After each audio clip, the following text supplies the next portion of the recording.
Welcome to the Eureka Street Crypto Podcast.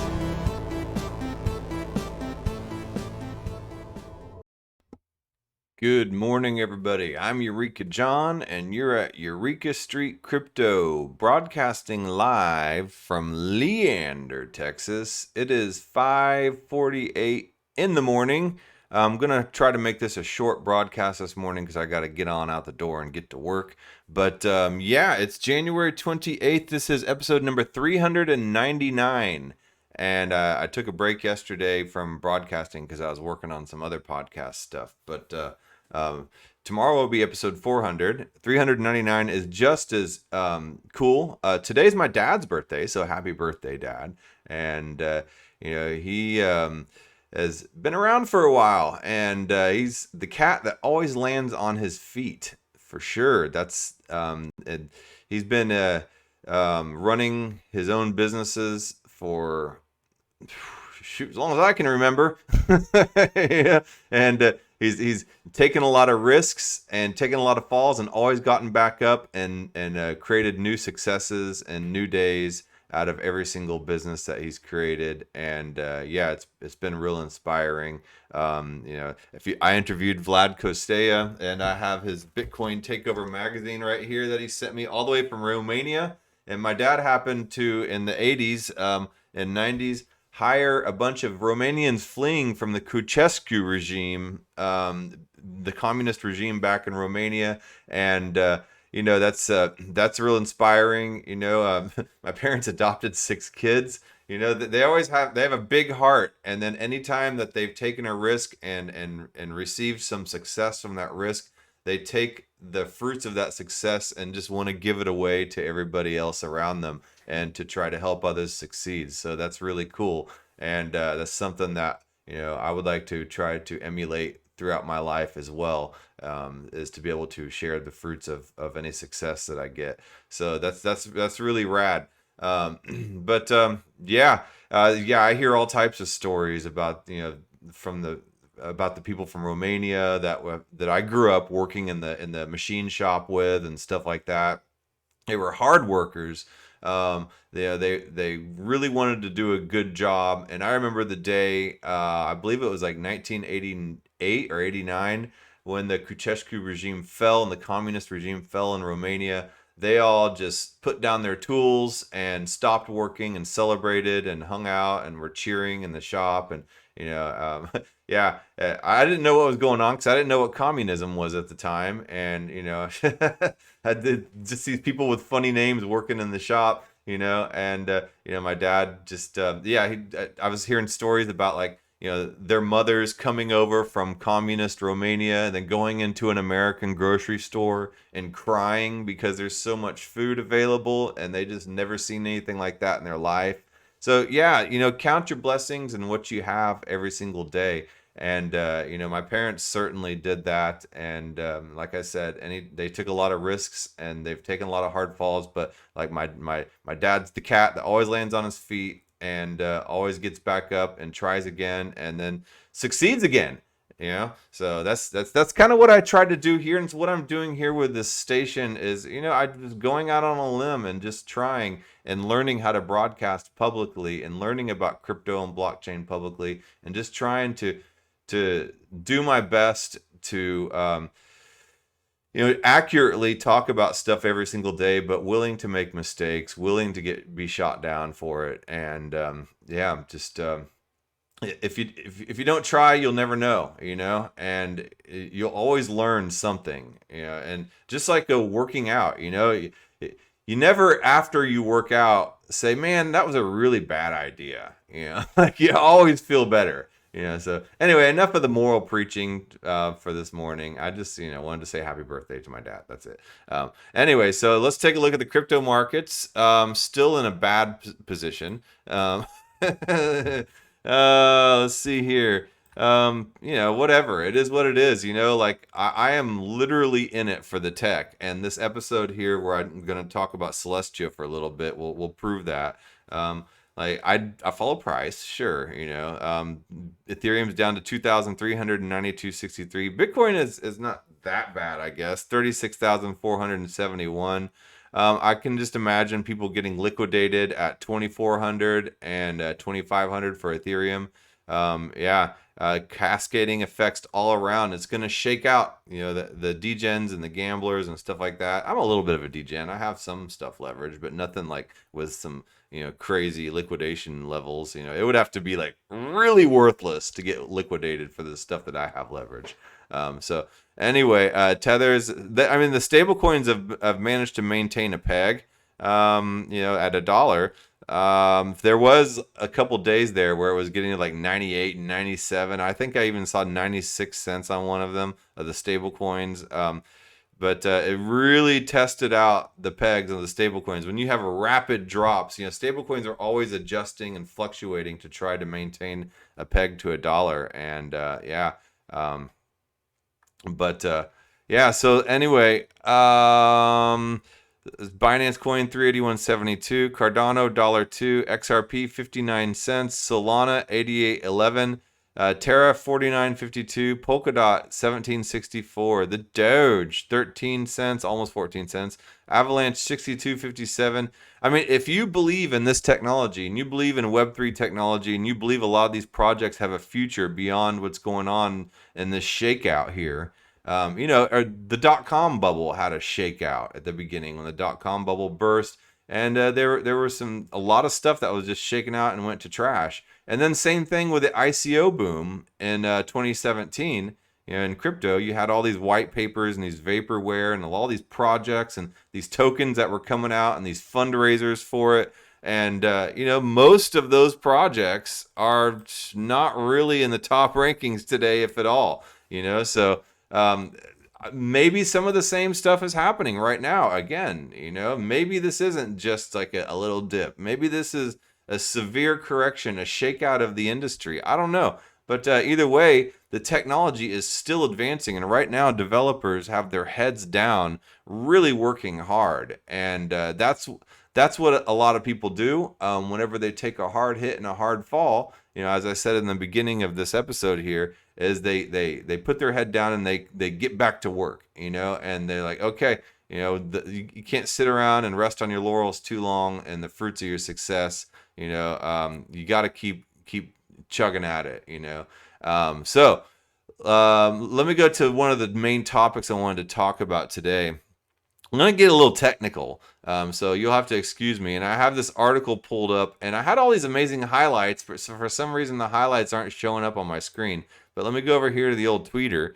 And, okay, so Celestia.org. I discovered this through one of my bookmarks here on Twitter. And let me scroll down through my bookmarks and find this bookmark. It's a new layer 1 blockchain, as if we need a new layer 1 blockchain, because there's plenty of layer 1 blockchains and supposed Ethereum killers out there trying to compete with Ethereum.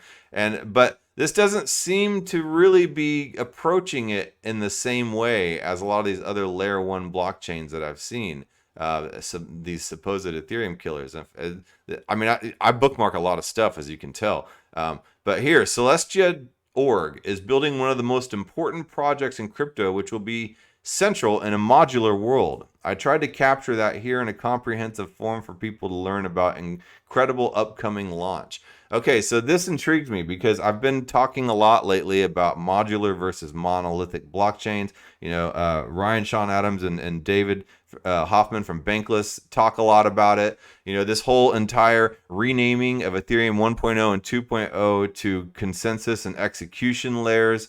And, some people criticize that, saying, oh, well, that's just, the Ethereum Foundation pulling smoke and mirror over our eyes, and then moving the goalposts, changing the narrative to suit their failures and stuff like that. I don't really think so, man. That's a pessimistic way to look at it. I guess you can look at it that way if that's really how you want to look at something. Like here, the great renaming, what happened to ETH2.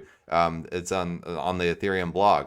And I did an entire episode on that a couple days ago, explaining what that's all about. And one of the main reasons they're changing the verbiage from ETH 1.0 to ETH 2.0 to a consensus and execution layer is to get ahead of the scammers that are sitting there, DMing people and stuff like that. And when Ethereum 2.0, when the major merge happens, that's what I should say. Scammers saying, well, you have to upgrade your Ethereum to Ethereum 2.0 and catching the suckers in that way. And so anyway, what has happened is Ethereum originally had something called sharding on its roadmap, and it's still on the roadmap. It's just going to take a lot longer than they expected, and a lot of research and development has happened, and there's been a lot of development and technology called rollups, and rollups are a scaling solution, a layer 2 solution that are allowing Ethereum to scale. But it's what's happening is, instead of everything happening on one blockchain, one monolithic blockchain, a lot of the tasks that happen with blockchain are being compartmentalized on different little smaller chains. So, and I've used the analogy of a CPU. I believe it was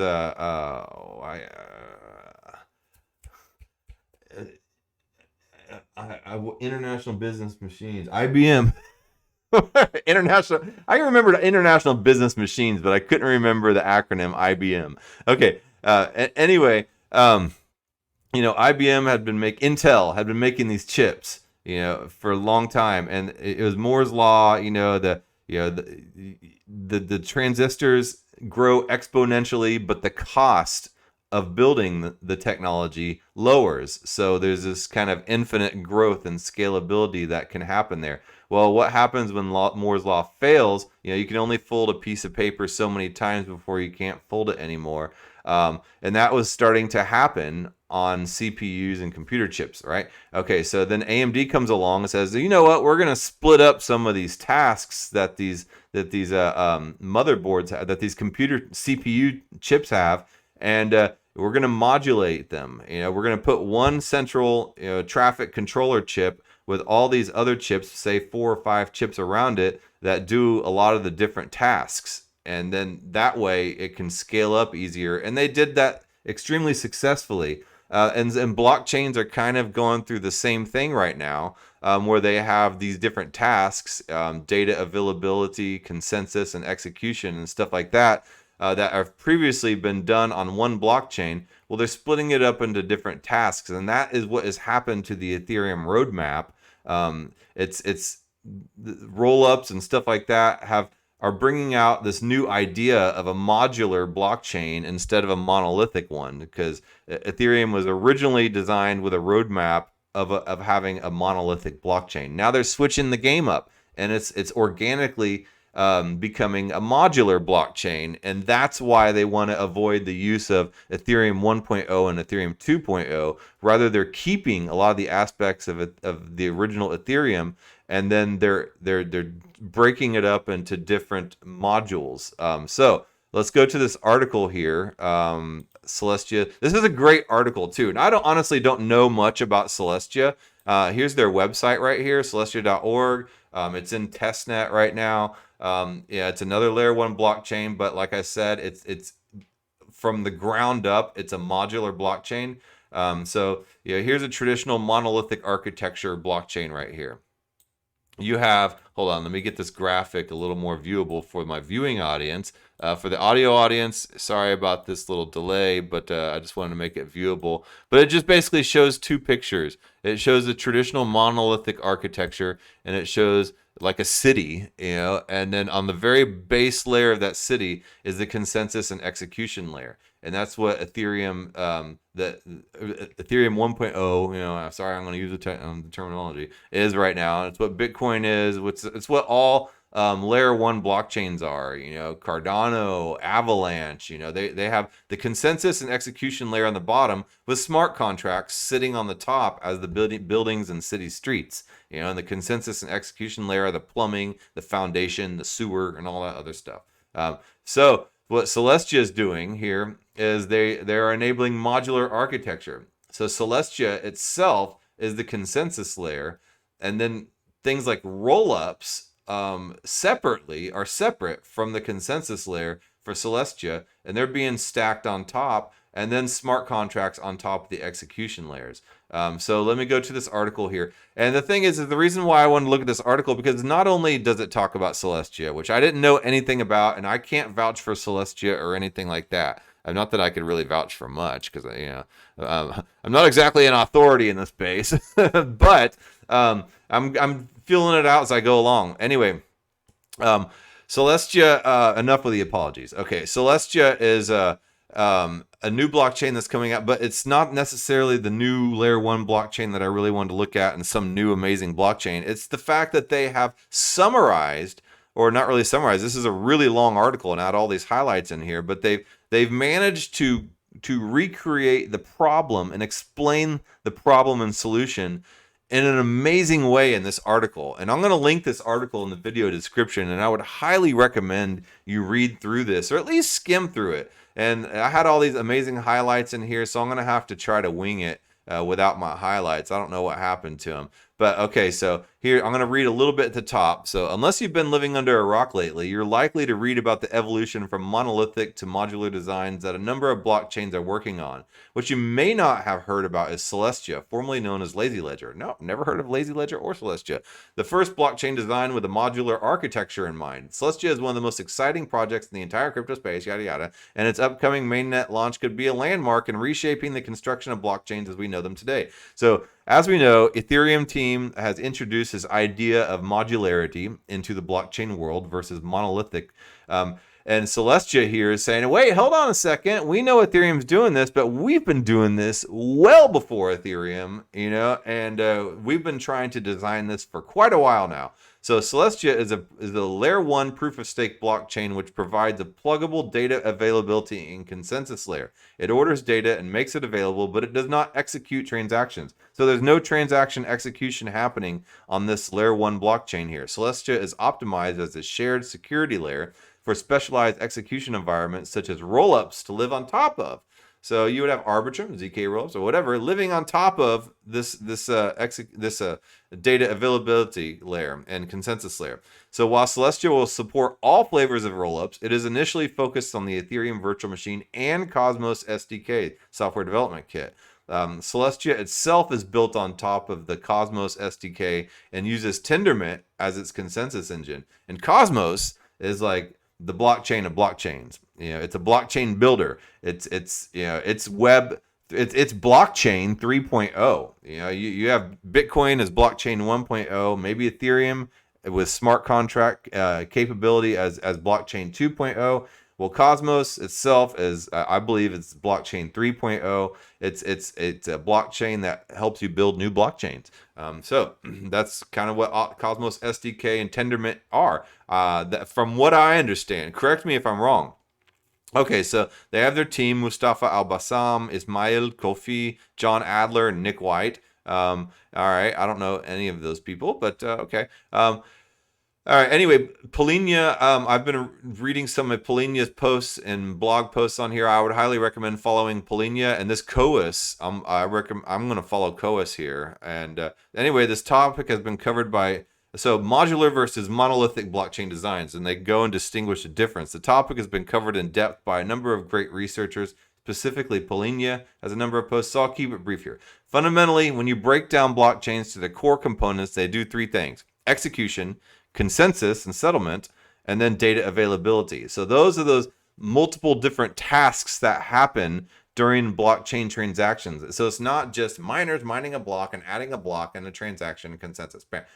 It's not so simple. There's a lot of things that are happening. Just like in a CPU, there are a lot of things that happen in a CPU that can be broken down and given different type of tasks, right? So that's what's happening is these monolithic blockchains are breaking down, and they're being broken down into these modular tasks. So the execution layer is the computation required to update the chain. Take the current state, add in a bunch of new transactions, and out comes the transaction to the new state. All right.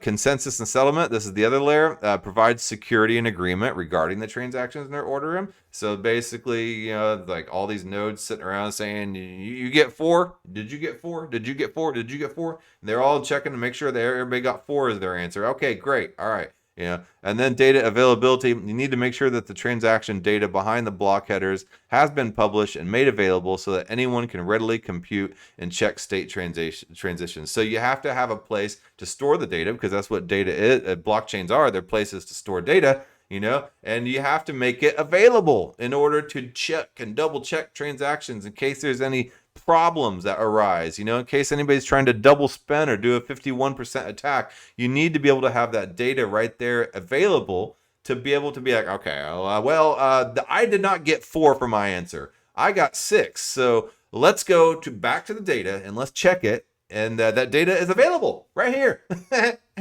All right, so anyway, take your pick of major blockchains today, and you have a monolithic approach of doing those 3 core components all together. Split them up across specialized chains, and you have a modular approach. And that's what Ethereum's really doing right now with the roll-ups and stuff like that, is they're splitting all these tasks up across different chains. And roll-ups are basically little small chains, side chains and stuff.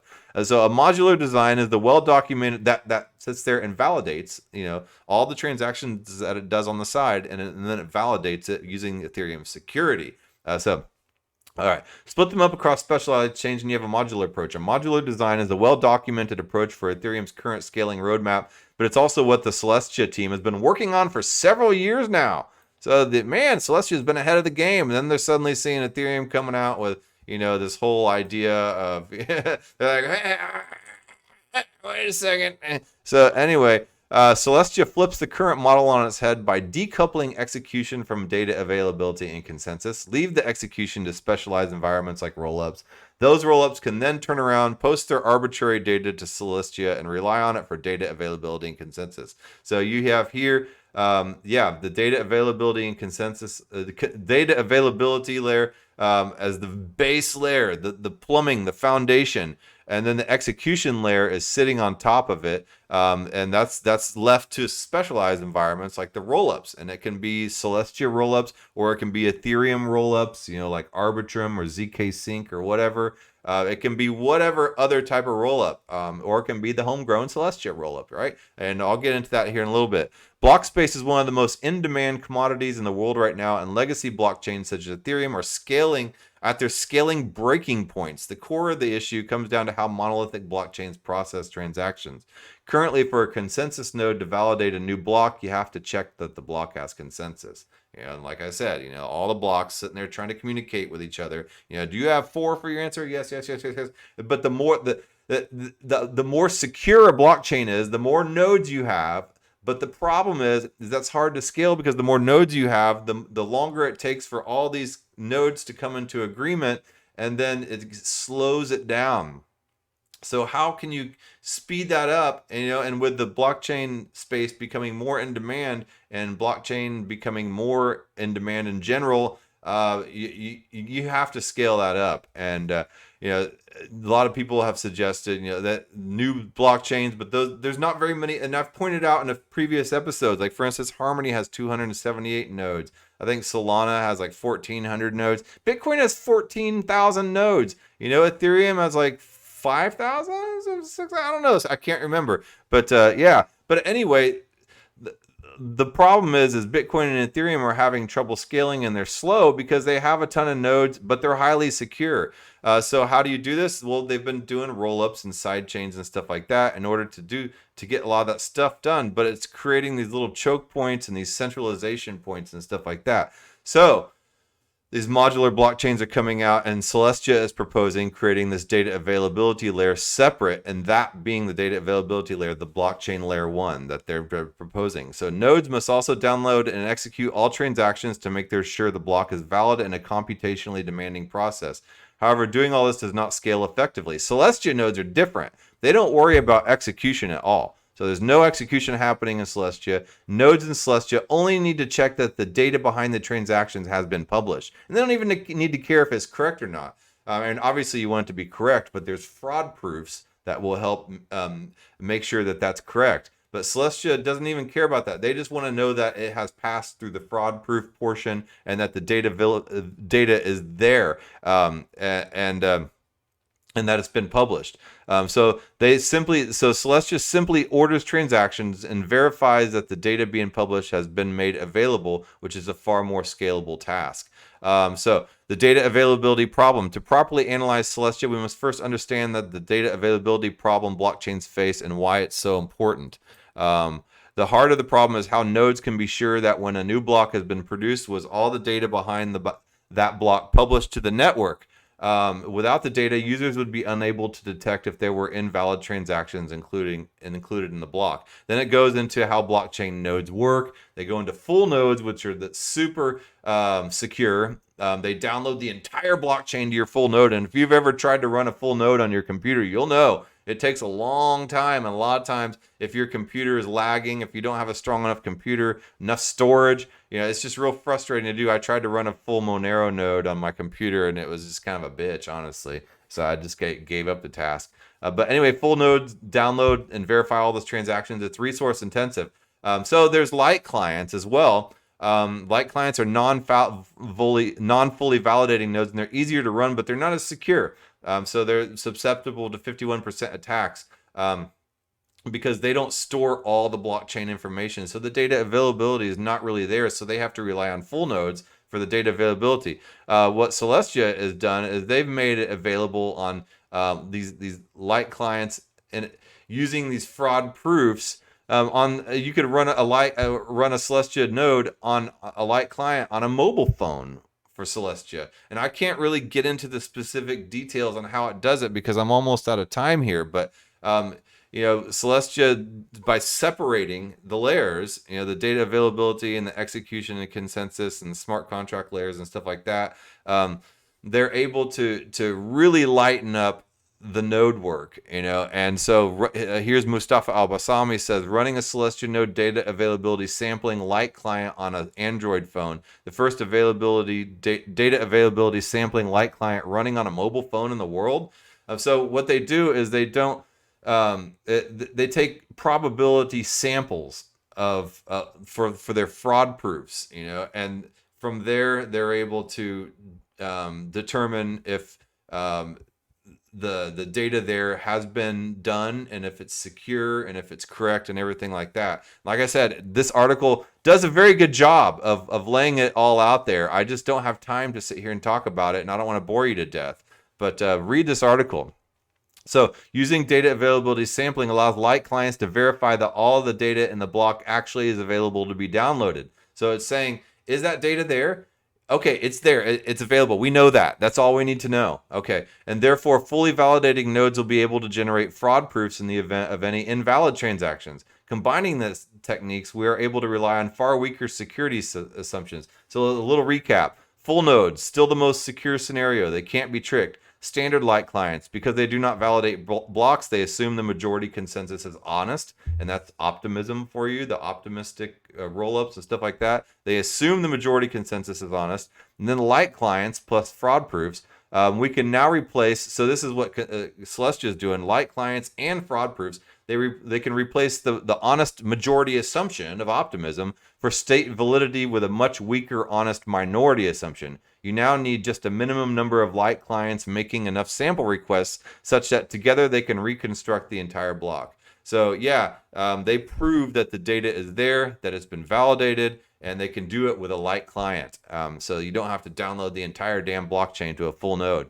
The combination of fraud proofs and probabilistic data sampling are central in enabling on-chain blockchain scaling via sharding or block size increases, right? So they are essential in enabling blockchain scaling while maintaining a strong assurance of data availability and validity. Celestia's roadmap contrasts with Ethereum in a key way here. Celestia will be launching with data availability sampling and no plans for sharding. All right, and then Ethereum roadmap implements sharding well ahead of data availability sampling. So Ethereum plans to implement sharding using random sampling, but it does not have data availability sampling until years down the road. As Vitalik himself notes, sharding through random sampling has weaker trust properties than the forms of sharding we are building towards in the Ethereum ecosystem, but it uses simpler technology. The fact that Ethereum's current roadmap has sharding coming long before its implementation of data availability sampling is in fact one subtle but important point, as sharding without data availability sampling is much less secure. And sharding is still kind of far off. We might have sharding next year in Ethereum. I don't know. So anyway, blockchain scaling and Celestia's approach. I can't, I don't have time to go through this. I got to go to work. But anyway, it talks about that. It talks about the different types of roll-ups, the difference between optimism and zero knowledge proofs. And that's really interesting distinction right there. And then they talk about what a roll-up on top of Celestia would look like exactly. You can, like I said, use the Celestia native roll-ups, or you could do the Ethereum roll-ups, which is include Arbitrum, ZK, who knows, maybe even Starkware, but that's written in Cairo. Just anything, any type of roll up can be put on top of the Celestia base layer. But it could also be a Celestia native roll up. All right. And then it goes to contrast the Ethereum model and the Celestia model. And then it talks about validity proofs. Man, I wish I had more time. This is more than a one episode type of talk here. A full modular stack utilizing SevMoss and recursive.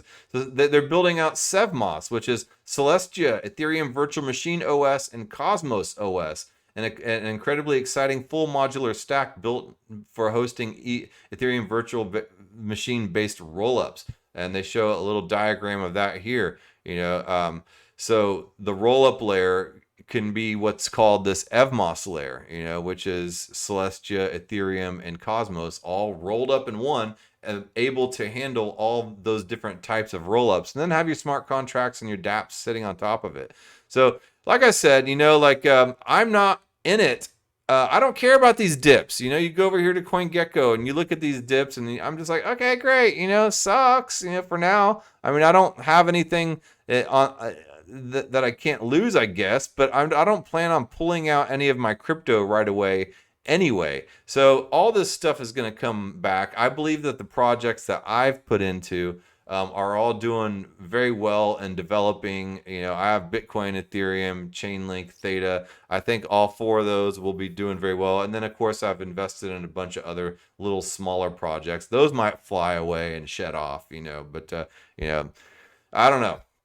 But anyway, to wrap things up, Celestia offers multiple advantages over traditional solutions. Scalability. By decoupling transaction from consensus and data, Celestia is able to specialize and scale linearly with the number of nodes on the network. Execution environments are then free to optimize on top. So that's an advantage. It has simplicity. I don't know how simple that is, but Celestia refers to itself as a pluggable solution, hoping to make it as easy to deploy as an app-specific blockchain as clicking a button. So the long tail of a potentially infinite number of blockchains will have a natural home on top of Celestia. And then shared security. No need to bootstrap your own security and validator set as an individual chain. Whether this is for what would be an otherwise standalone chain or a Validium that would need to bootstrap a data availability committee, those options are far more difficult and fragment security. And then sovereignty. The beauty of the simplicity of Celestia's design is that it offers so much freedom to those applications built atop of it. No more being tightly bound by the execution environments and the governance decisions of the chain you sit on top of. And then, so as the Celestia team were far ahead of their time in thinking about data availability and the modular blockchain stack. Others, such as Polygon, Avail, or other current Layer 1 blockchains looking to modularize, are just now realizing the inevitability of this paradigm shift from monolithic to modular blockchains. This is increasingly the direction that blockchains are moving to scale, and Celestia is set to provide the best-in-class solution. So I don't know if Celestia is really the best choice or not. I'm just reading this article, and of course, it's this article is written by the Celestia team, so they're Team Celestia. But I do know that this whole monolithic to modular paradigm shift is happening. And that's going to be happening, I believe, across all blockchains, or they're probably going to fail, with the exception of, I don't know, man, of Bitcoin. Bitcoin is different in my eyes. But I don't know, man. A lot of interesting stuff. And like I said, I'm in it for the tech. I'm not in it for whatever's happening on CoinGecko right now and today and this week, okay? Or this month.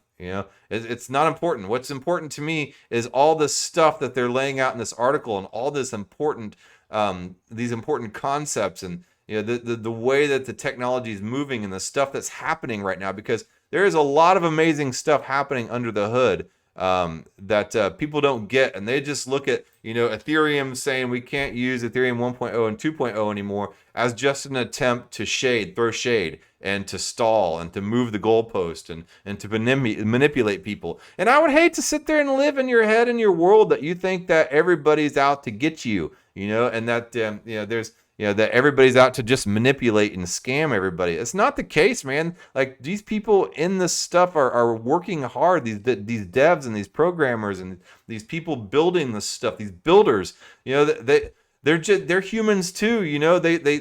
They're building this stuff, and you can't create a concrete plan for the future and say this is what it's going to be. Changes happen, things happen, new discoveries happen, new ideas happen while you're sitting on the toilet, and you get out of that little dumping spot and you go, you know what, I'm going to do things differently. And then that, so they may have had a roadmap and a plan for Ethereum, but things are changing, things are organic, and new developments happen, and new research happens, and new ideas happen, and that's life. Life is a creation and new ideas. So enough of my preaching and ranting, but that's what it is.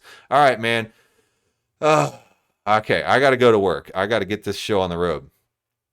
So I will talk to you guys probably tomorrow. Have a good day. Later.